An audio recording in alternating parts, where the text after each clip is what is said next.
এটা আমি মনে করি যে আল্লাহ তালা আমার একটা পরীক্ষা নিচ্ছেন, এবং আমি চাই যে আল্লাহ তালা যেন আমায় ধৈর্য দ্বারা পরীক্ষাটা ইলেকশন মতো রাখেন। না, এটা হচ্ছে কি ইরিটেট করার জন্য, আমাকে একটু মানসিকভাবে অশান্ত করার জন্য কোনো একটা মল করছে। মানে ভাবটা এরকম যে আমাকে মারে না কেন, আমাকে মারে না কেন, তো আমি তো ওই জায়গায় যাবই না, কারণ তারা যে একটা সিম্প্যাথি ভোট নিতে যাচ্ছে ওই সুযোগ আমি দেবো কেন? আমি খুব ভালো করে বুঝে ফেলছি এটা। আমি তো, আমার বয়স তো কম হয় নাই, ওদের মতো ওর আমার নাতির বয়স না ওরা, তো আমার তো এবার অভিজ্ঞতা হয়ে গেছে আমার।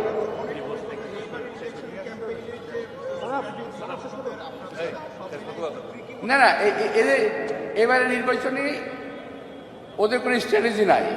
ওদের স্ট্র্যাটেজি হলো কোনো রকম ক্ষমতায় যাওয়া, পার্টিকে বিরক্ত করে, মানে কোনো বিরোধী দলকে, অপোজিশন পার্টিকে বিরক্ত করে একটা সিন ক্রিয়েট করে তার সিম্পেথি নেওয়া।